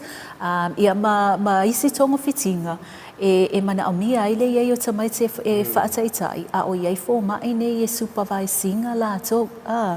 Ia ono o le expectation, e intern loa tamai titi po wa umatu leo langa onga, ua tatauna i loa whai lava ia basic procedures nei. O le e iai fo i la o le pato o le training nei ia tamaiti, e on call, e mana o mia le on call, so o le mako on call hours le ua whaangata se fulu le po. Ia ai o le reality o ngā luenga le mo mātua, e o te iloa e iai lava nei mātua, te le mātua e o atu whaatali le whanau le se fulu. Ai le umai le se fulu. O te iloa o le tele o taimi, ia ina o mātua fo e iai linge ngā luenga, ia po mātua fo e whainga luenga le whale mai. E iloa le reality lea, wai le mawhaina tā a saulo mai e to se fulu. E le mawhaina tā lo se fulu e alu loa. So, e kia il mai, ai whai, I'm sorry, wa tā se fulu, o le la ualu, o le whaatali mai lo inga. Ia so, o le fo ila e tam whai e a mata o a ia i le whanau, i ethics nei, ina ia lato langona ina o te iloa o le atu tuanga o ethics ngai o le alofa a ia i loa le tamai titi langa responsibility pe a whau uatu e le mawhai la as a student o na talo sifulu alu ese ia o le ua whaile arrangement ia mo tamaiti e te al sifulu a o lawu e mana o mia e fisosoani pe assist pe ofo i e observe o le tele o taimeta o assist pa o le reality o lo e observe ia ma whaata i fo'i pe whaile practical tai pe la o ni mai emergency sa wa mana o mia le ave ta otu o le taimi lelei lava nā mo le whānau, e lau te wā ai e le mai o laisa a mai totonu, ia o ti ngā o acute ia symptoms, po o la lava e oso ia a unga nei, ina ia lato I loa ai, o iesa o le mele whai mai le textbook, ti ngā le whatawhata, ia alu I le lima, pe e sauanga so solo mai le ua, ia whaapopo e Maleifua Mai July, o a unga ia o loo whaasino ana I se heart attack, ia whaapopo atu ai ma le tala noa loi le mai, e take le history, ia a mea e te toto oani si o ngase ngase, e te toto maualunga, ia pe po oani mai comorbidities, o iai le tangata lea, e ona whaamalo si ai, le maua o ia se heart attack. So o le tele lao o mai, e expect le whanau le teimi on call ai, na lato wā ai ei loa, whatua wā ai ei lea I acute symptoms nei, o no le tele o taimi a wha moe moe nau le usu al whanau le walu, e o atu, ua staple mai, ua uma o na manage mai fo mai ia le acute symptoms, ia e wakula ua aka fia le mai ma tala noa. E li wa ai tinga. Au le wa ai te min tinga ai nei le mai, wa e ese e tele la vonga ngase, e ese le tonga fiti, e ave le teimi acute ai, pe tili mai e fo I le emergency, ia ese le tonga fiti e ave le teimi wa staple ai le mai ma whaate a wo fia, wa te ale le ia symptoms le na sau mana ia. So e o fo I lai o te loa e te e iai ia pe to ala iti fo I nei mātua sa concern lava o nei whai mai o le awala e o I le whale ia I pe a te ale se furu ia le fo I wa umana whai le arrangement a le universite ia po o ma fo mai o lo supervising le whanau e vili lava il fo mai le ma arrange le ta avale al whale mai e momoli ai le whanau, ia e momoli ai le whanau lea, ia ono o lea samana o mia atu e fisosoani, ia pe samana o mia fo I sit in, e observe se procedure po stonga fitinga o whai le taimi lea. Ia so e le taua fo ia e malama fo I mātua, ia ma le lau tele fo Samoa, o le ngaluenga le whanau lea e whai, I le teimi e o atu e wa ai mai, e le wha moe moe ina ai se tonga fitinga. I ona o te langona o le teimi o le simafua anga lea e mumusu ai ia e fo ngase ia e o asul whanau wa ai lato ona e te tau o le mana o mi o le support ina ia whaatanga ina wa o nei practicals e te tau o ngā consent ia le ma ne ngase so e mana o mia e consent tātou ina ia awai le sisi a wala e loa I le whanau nei o ngā manage ia mai, pe a le whaataita ele teimi o a onga. Wa o le mea tupu a whaatale se ia I ule leilea o ngā whanau. It might be too late. E o atu lunga wale toa iai se supervision. Ia mai o atu fo I lunga o le te reality a Samoa. E tau leini fo ma e supervisinga. So as a young doctor. So o le teimi ali nei as a student, a wai be strict level of supervision, o no tamaiti ia onga, o le whanau wa onga. So o le teimi le lei fo ilale nei, ia e talasanga tuai le mamalo le atunuu, ia pe a whai o e te ngase. Ia ina ia lofa whaatanga le whanau e watu e whaatala noa, ina ia practice le lako history taking, ma le maai ngase. Ia o wā o fō mai o le whanau nei, o lo tātou wha moe mo lumanai. Ia pe a avea tātou mga ngase. A wa avea fo ila lātou, ma fō mai mo I lava. Ia, e tate e langona le fia e taba ai atu. O se fō mai e sele tino u, masa mai titi tō angam wha maoni I le a onga, e su e. Ia ai o ia mātou nei, ia sefe o le meta ua lava ia sefe le tamai titi ia esa ina ia aluatu male eset male investi a wa mato talitonu ua sefe le tamai titi lea o le wingo le sefe male atua sefe mo le mai sefe mo ia ia o le sefe la lea o le upu e tasi e iai tu uma lava I te tonu le competent o le tamai titi wa iai le atua le knowledge ia mo le level lea e whainga luenga e esa forma e lai titi ia wa iai ma skills ia ma mea uma attributes nei le e set up e lea onga ia ina ia I umai le tamai titi wa iai ia ele mawhai la ona whaau ia pe aluatu fo ista mai titi pe ale ausia ia standards nei a tātou ia ona o e manatua ma tātou tau mawhai e manatua mai wha mua lava e le university ia le quality o le service ina ia lelei ma ia whapena ona trust fo i le atunu pe a ngase mai. Ia le whanau le atutua tu luma le front line. Matango fiele sa noanga Philippine. Whafonga mai le atunu. Sa noa malama lava le ta iudu fo i o tato wa o ngā whafo mai mo tutua. Ia, le vainga tāua le pena i tana noanga. O alo ma whanau i le tausanga whai. Leo lo ngā lulua i tono o tātou mautanga se ngasi. Le e mana o mia ai se whātananga a se o lo ngā se ngasi. Ina ia ma whai i o na whai se whātatana noanga. E tā pena ia tātou alo ma whanau ia. O te rua le te leo mea lai. Lai mi tēnā musu ai la tō le ngasi ngasi whape. Te ua tango le le tamatiti a onga tui. Te ua whai le tamatiti a onga se tonga fitinga. Leo wa sau no malama ia le afionga le tai ulu o tātou wa onga. E le ai se vaenga whapena. O le tāpenanga. Lo winga o le whatata noanga. Fo ile le pole ase tūranga o iai. Dona malosi, o tāpena ina a se laku fo mai mo. E le fo mai le fo lo kui kua. E laku la, e whao ngā ia tusinga. Ma wha mau maunga ia mai lo suka. E ke vea kua kau uso a podcast fuma le lua. E se stress ngā usa. Kwa i ngā vaenga whape ngā le e tala noi. Ai le o ma whai o na whai e se tamaititi leo lo o se tangata a onga o tātou o na o i se tūlanga fo ingari. E kango ai e whaise konga whikinga o sakaka. Ia. O te vita mwhai ona o te whaamalama te isi atuan ma tā opule wau te lua e se le tā ua. Ia ina ia malamalama le ia le tatua tunu o fo i barriers ia po o limitations fo i al whanau. So o le practical side o kako attachments nei clinical attachments. E whaata i ta ili tamai titi ngā luenga o malama al fōma e whai. So e mai ta wina fo i a whapetenga singa se e sua timto atua e mua lava sila te fōma e ta alofa o amai oe ia po le alme wa tupu e se meo te una fisosoani atuai. O le whaatala noa ina lea ina ia fia i loa le fōma o le a le mafua anga. Ua e a fio mai ai fo il whale mai. A wā e ta o mai ai e le mea lea ua whaale e tonu.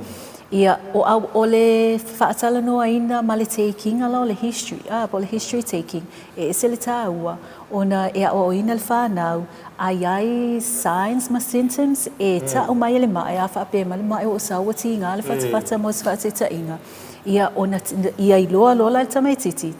Ia lainga mai fesili e whaatatau. A ngā i le mea le ti ngā ai. Kusa o le wingo le tala. E whaata i ta ile le tamaititi ngā luenga mal fōmai i le taimi e whelua i le fōmai ma le ngase ngase. E o fo i la e umalua e vai fo i ai pe e manatua. E umalona vai fōmai a whapete tali. I ona tūlola i le fōmai si aki whaalonga le whatawhata. Ia pe a tīnal manawa se tūlo. Ia tango lomin manawa. So o mea umai al fōma e whai, o ngō le second part la o le consultation a singa mal fōma e umalona whatala noa symptoms ia po le history taking lea, so o loa ma le physical examination, so o i e wa ai matilo al fōma po o le a tonu po o fia tonu le pito le whatawhata po le manawa o tīnga. Ia e ta tau fo i la, na whai e le whanau le whaataita inga ne i le taimi ai le i o atu fōmai. E fia whai loa atu e le na o le university a tātou wha fōmai e whai ai le koe ngā practical lea. O ni usila university umalava. E o fo i fiti mo se whaataita inga. E umaloa le tatonu le classroom e te o lo le whale mai e te whataita i o le mea fo le nai muli ata mai e te lono fia le mea le senior fōmai. E ka muli o ka medical students. O ngā lai whailea se singa e whaalongo ma ai inga ia achieve uma pe lau te iloa ba ai le mai le ngata i le history taking o le final examination. So o le whaamoe lava la o le whaatala noanga le ma le mai ma le examining o le mai. Ina ia i loa il fōmai o ala differential diagnosis. Ia ba a waka i loa o le ale mea le tupu le mai. Tai pe o le tale ia pneumonia, flu pneumonia, ia tua atua se cancer pe fa pe o mina tale sa we maisi aunga ia po TP foi ia ona i loa il fo mai o le ala wa o le wanga i loa le mafu anga le mai ia so o loa fa fea na confirm fa fea nga investigate pe moni o le pneumonia ile o se TP pe moni o le pneumonia ile o se lung cancer so o le patu male o le o inga le fa now se ia o lava i treatment loa so le pastoral training al whanau e mana o mia e wa ai o le mai tai pe wa inga le fo mai sawanga ele treatment part o na sau do le fo mai moi po le fo mai le wa uma na fao sau loa to e wa ai e po le stala sau loa to e wa ai le mai pe sa ol ia no tal mai titi e o ala assess mai al tal noanga fa solo mai lalo examination o le mafuanga fu le na e sena va ai al fa now ai to el watu lava fo mai to e va ai lenga singasi pe moi o le tu tamata o le manava le tinga ai le anga vale ia e uma foi ona fa ia le assessment al fo mai ia o le tangata wa fa uina fa lang assessment fa malanga treatment plan ia ona no follow tamai titi fa atusa ia po la talata po sa o po o ame ala se o me ala nai to e fotua ai le fa now le ia so eta pena ia kalu le ko fai le reading oi so le offla o assessment lona tolu po la assessment lona lua no wingo kel ko read more on this ia pe o se fa se inga na o le faingo le ongal fa na winunga le clinical o te loa e tele o mai e lefi mana o le lava ia mai lefi mana o tal no se tamai titi ia o sele ta o le la tol fa na we va ai oi ina ia loa el fo mai le supervising ma assess po le lei po competence le tamai titi pele ai ia mata ho fi ka fa fonga sa boa le o sa no manino lava ia tama tai Filipina le o lo fa ulu e ja to o ma fa fo ma ile au nanga le o lo fa ti no po nga wenga al fa na le o tau sanga pola tai na fa hai u ia le la to wa o po le la to fa i longa le o fa fo ma inga u tai le ta to au tanga sanga sim to tua lo winga a fa pe e watu se tama titi a onga se fa na wa onga e talo sangaina o e lo ngasi lo ngasi i se fata tano anga po se ba o lo saole na i te tapena ina la o le fana wa onga fana wa onga le la tato titilo le la fa u ya ka pili le to sang fo pe au dia le lo fo malanga le tu lo mo binga o le tato sao fai fatas e le ngata o fai a onga o lo tonu tato wa ia o le tatou al mamanu la tunu o lo hoto va a tatou mo tanga singasi o le foi na so no manino e le na samo o atu lu uma o le la langi o lo ia tatou wa unha fa foma o lo fa tino inai le vaenga le ia matango fiele sa no nga Filipina ni ta o le manino la tunu ile au ngole man fa mo tata no ia o le nai fa na wi o le a fai wina le tau mo fai le tau sanga ia ai mo le tu fa tai chele mo le fa lo i no tai io mo fai io ta tu ma fu tene ta tu lunga le al pau no ta tu pokala e voi ta tu pokala me lu mana ia ai o je ro io o sta mai tai fo ma fa wina ia mo bolunga fo i lo wa va ai fa tini nga de le ai to te le alva e nga le fo ia ku yo covid o le a sa fo tu wanga ia la to wa ere u pure sa lunga le e vo nga ji do it for samo o ma fa yo ku pa to ma fu anga na do it for samo la sa fo tu anga mo ma lu na tu i ta tu wa ai ga fit e lofa mali fa ai atu i atato lu tuau ia sina fa mtana ia fai u do ta pokala mene ta fa sai te vita ia o te malama fo i pe afa pe fe ia po la lava mafua anga e pa o te lo le fe lava mali masalo salo ona sa o fo i fo mai le na le nā langona i le amatanga lava ngā ua whaailoa mai fo i le vaccine. A o lea ua o te ua tata whawhetai fo i le tua i le umina tato malu puipuia. Ia a o trial pea ia le vaccine nei i te isia tunu. So o lea lava na iei le taimi. E tau te tilo ai foi i le evidence o ma le analysis foi. Ia o tui e nā o le tui le wa au mai. Ma ua tele ia te a o te talanoa la ta itawa ai iai. Ia wa uma foi na whai o tatui. Ma e sili atu ia au lo tatui o ngai moi side effects o le tui nei AstraZeneca le talanoa ai ma fefe foi ai. Ia e na o sina vaenga lava. Ia o mea foi ai e rare. So ia e tate mawhanawhana i le malama la ititile na iai. Ia e sili atu le take o le chance manua le maua le manua. Na ilo le whaatali se i o mai mota mai ai. O nei pei lava o e whaingofia na mamalama foi ia le tele o tangata. Ia o whaonga foi na isi fo mai e whaamatala i lea o ngā vaccine. Ia e mo i te mai. E sta mai ia o ngai e sta mai e te experiencing. Isa ole lei. Ia ai a whaapea e te whaatali se e mai mo i lava i le virus. Ia e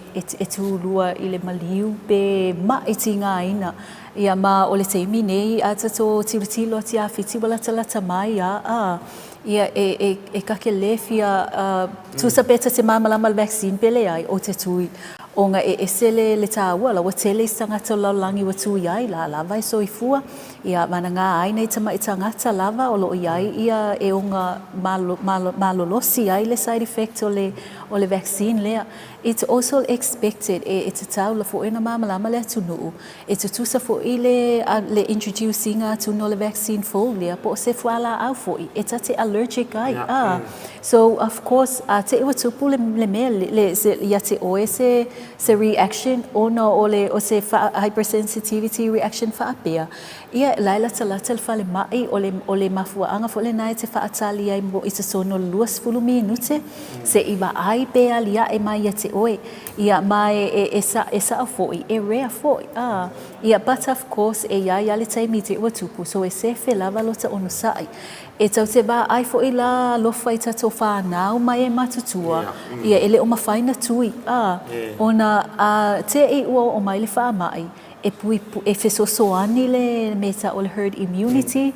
O le toa tele lawa tangata sa mo e tui. Mas whaate ta inga a ova Maleifua 5% o tangata ua pui mai e ala le tui. E iali tautonunga, ia wha-scientisi, e le tautonunga.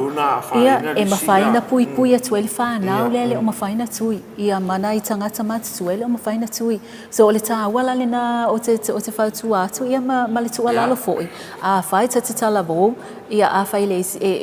a e popole, fesili i tau soifua, i fō mai o lo atu i tua, mai se foi ia le vaenga le matanga luenga o le soifua malo loina. Ua lava tā pena fo e tali fesili ma me popole ile tunu.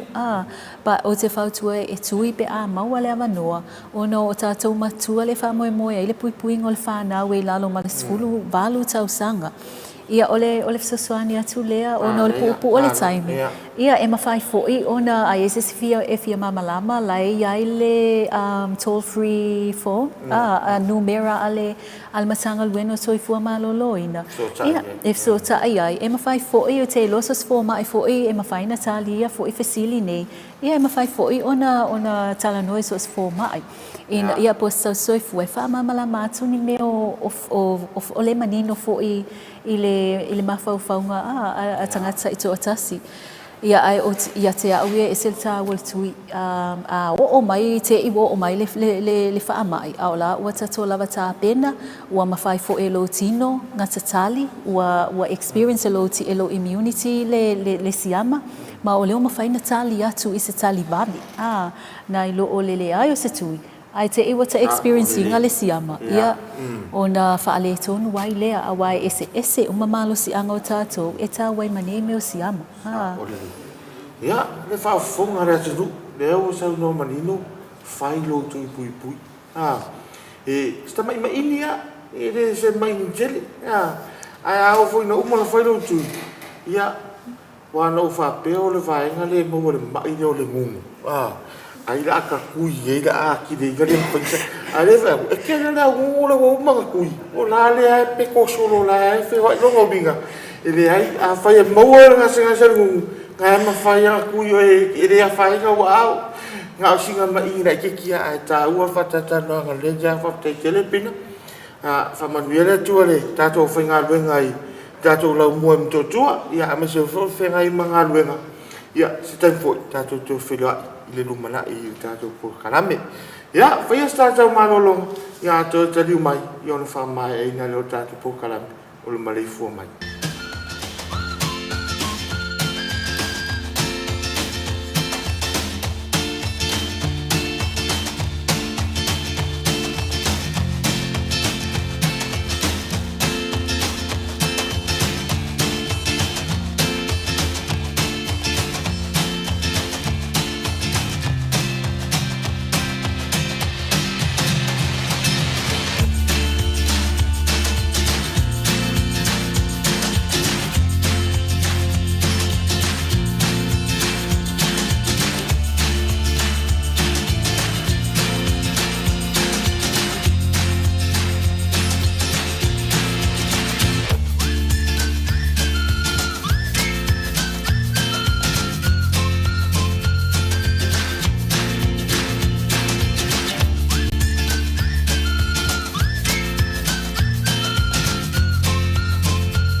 Ua toi te liu mai le tātou Port-Kalame nei voi vaenga o le tai au o le Maleifua Mai lunga o lau whaafonga mai Samoa, le tātou ala atal nei o le NUS TV. Ia mai se foi o tātou penga o whaamtalanga. Ai manatu o leo a atoa ia lau whaafonga foi le se taimi o sola sa whaatala noa foi se tasi ofisa si ni o le tātou lau mua nei papa ngala ngala ia ma pe fot tātou lau mua o le aonga whaafonga mai. Ia mai ave ile nga whafteitele i ona o sao foi o nei whaletua e mai se foi i o nei suisi ni o le tātou onga ma le tātou investe ala foi ia i fola sanga o le nei tae mo le langa whafteitele le fitelinga te vanga ma lo te vanga ma na ia le Port-Kalame le fusau no manino ia tamaita i fo mai i nei vaenga ia i le whangasolonga wa onga mai le i le prime anga i lunga le clinical ia mwha solo mai fautuanga nei le na e sau noi ai kei lola ua ia oe kei lope menga i le fo mai ai so saka kaunga ia lu papaku wa kau ngalo skingi fo mai ia le ia meo kau medical terms ia vanga ai lau walu so le li whakole maanga ia oi si fia mun pula e me tau whaia o le whafo mai e lis whaironga kama poi ngaro le fo mai peva lomi tau o manino a tole tunu i lau koe misen mere koe whamangingo inga le kala le fo mai sa lai le uma mantal fo mai ai koe saponga ko fa fa ko le o ma ke fa longo mai le ma ngai ke le me nga le ke loi o le va na ya nga fa fo mai eu ia de so to fi po fa longo fa fo mai ale o le va nga ya o ngai me a volta wana wai man tu fo i o e po kala me le o le tu spasio le o ngo tanga matu e le te me fa mo meu presentation o le fa so fu nga le ai fa marusia la e te wha soa i runga le tō mai mana ngā wha e te whaia o ngai. Ia. O ngā la kusara lai present mai fō mai. Ala whaka kea o ngā kea o ngā kon. Ai muri pola le mea mātango whine tae o le whafonga mai ra tunu. Ia. Mara whaalongo le tae. O sa uanga le whionga polisit. Ia. Lea whai mai. Le tapena ina le strategic plan e la whai. Mora fufuanga le walu mau. Sao le. Le la au sa wha. A sau. Salulunga upor oi misi ma ko kumalo so le ko le o te loe o mai o le kaua o le taua ua mafai ona ngai ja to university e ao fa matalanga mama natu mafinga ngalo le tunu le lopo le si funto sanga po lumana o fatu ina sa to campus fu le po sa to lo moi i o ya sa le to sau ta me tia o nga ya sau po la no fo wa lo po le sia va nga le o mai fe ha i solo i ma pe fu ai da wala no fo le o ma tu ma ya ai o te do o ma tango fiel fo fa tai de fe nga le pulseli ia ma si pule mal mal pule mal ta to kanso o le mo le fo faton ia ile ma fai o le fo o se fo nga le o se fo nga ta o le mauta o ave le tato o le universite ao Samoa no vinga o le universite o Samoa mari sa o le mai o ia le lau sau no te va sa o le tu fa mai lo vina ngalo fa sort foi le universite ku fa kasi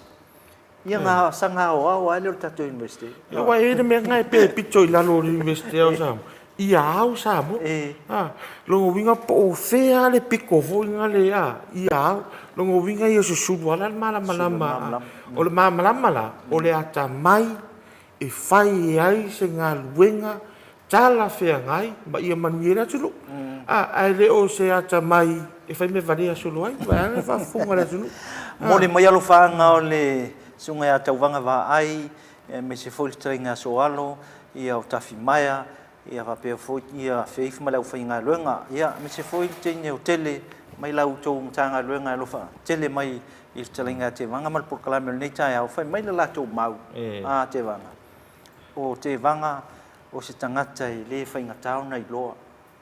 fai ngo fia ia na famtalanga o na folinga o lana la i nei tai au mele mai se pat o tatu Port-Kalame nei tele le o si sui le o tato TV ia ma le nei tai au i le hosting o tato Port-Kalame le o mai lo faanga mo o e ma le tato ngaluenga ia a le foi moli melo fa angal tatu polisi le mal pule ngal tatu por kalame malu foi mai fa ta ua strategy fo len foi ta o le alo strategy ya alo strategy sa fa alo ai wa ele si me le mai ya mai so o para ia wa te lo fa le vai kale wa lo te fa longo o le ngasi ia lo te e lo po o ele fa ma po le mai stress ale fa mel pule a o fo fa de tonu lo fa ngalu e fa fo ma mai no winga ta to ne e la lo fo ngali ta mo fa yon ta o le manino la usa una te va e leo se mai faltino e leo se mai fa ma fo o le mai fa le nganga no inga ta tu la ia le fa ngalu tu la tu pito la a o nge ia le ofisa o ma fo ina fa ina ngalu nga filis o le ngalu nga faltino o le fa malosi ma mo fe tau i le ia anga vo mo sud kam o sa o ina le mau o le si le si foi ministry o le ola suia o e kamaka o se suinga le po suinga le e le ia se alu i suinga le ma ko fa solo e ngolo makua fa solo foi nga suinga le yo e o pu inga pe taimo chau le ya fai me fa ka le na la wa kama machu ya fai foi me fa kama machu sa u fa longo foi o le si pico o ele o ka la vei fo me le o suinga le e fa mau ngam la ka ke idea ha nga fo le me kupu ya ka ko sa foi nga le e kilo lo wa e pe o e ka usipa fa me e idea ele va ver que ele fa masinho le mere ko kikire ele kikiro yesu le ami sa wa yesu sa wa ko fa para lo vai por alme ta kwa que ranga e ranga eu se me venga vai ranga le wa lupin e sunga vipin pe singa me se ka kilo e ka ko yo ka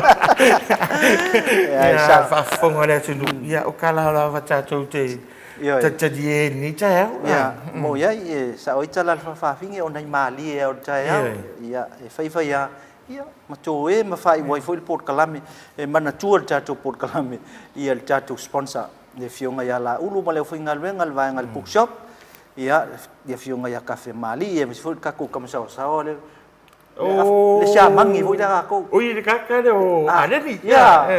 el ka ko kamo le foi ta cha ya pure e foi ngal la e man tuare o tanga ve for a copy ma o foi ngo fatu tu ainda luso fatalo fatu ale ni le ja Kalau dia fa fonga mai tonu le ofisa ele o ya fa te tele la ulu ia uto sila mai tapenanga tatu por kalame ia vainga uma pe fo fa la lord time solo ai mai foi na ya so tu na isa mai foi la e por kalame ia malo fa wa pe te vanga o le stofia ia manas farile o so ia saunia il tatu sponsor ia la e por kalame a le ni mitiafu ia oftino ia por fusiua ia ai le ai ngi me fukat man he tia ni ya que no la capilla ala mana ia fo lo mo na ofuna e tau fa square e tau e fa taro fa tu o te mine wa tu wa la ta o te su tas te mine o lo ma pu fa le ia na ma tu tau si ya mai fe au manga luenga le tai au ia sa vede va o ta for fale ia po fo ni nga luenga sa Bingo solo e o ka fa te mine la wa iu lipti la wa mapu fo i wo vela le la ia fa talo fatu o to faiva ia tapu ia alo ma fa nau ia ma se fo i da fa nga luenga ia te lo o to lava lo man wi e o fa nga luenga ma te to ina ta to tu mu por ia se ma nai se vai nga jo nga lo ke la fa i ta po kala le se vai pa u le vai nga o le fa te le i ta to po kala mine te e fa te le matu pe o le au nga o tato po kala mele o te iro o le Maleifua mai o le fa wi loa i matua ia mai se le fa fonga se o tato tu ai mai se fo ie o lo o mai mo mai atu lu mau o te lo te lo fa na le tongi pili nei la fo me vesti ni ne fa au te lo I po kala me la lo tonu wai le aso e fa nga tai le pili o le fa inga o le pili o te ranga ai va so te pa wana le ste o na di ma se la te o mta e le lo mta pu lo se la wa di ma se la ya la wa ka di ma se la ya ai fa te le moneta ya fa te sa mo lo mai mo le tu la o te ya fa mo ni te le tu fa va ya so fo me mon via ya ole fa ungal na tatu por kalame ol Maleifua mai nei voi tai mal fa fonga mai si tatu o tunu e el tatu nunga maulunga le tatu to e filo ile so tai ol temi level nei le val tai au si pa ia for suma tasi ia no to si sina mai foi le tale ngate vanga so vai fa foi tatu por kalame walu manga sa mo faiva tau avel nei aso fa tasi le tua manga le fa tele ia o tō malai mal le aso ma tau tua lo fe ngai ai manu ia o fa sa mo soifua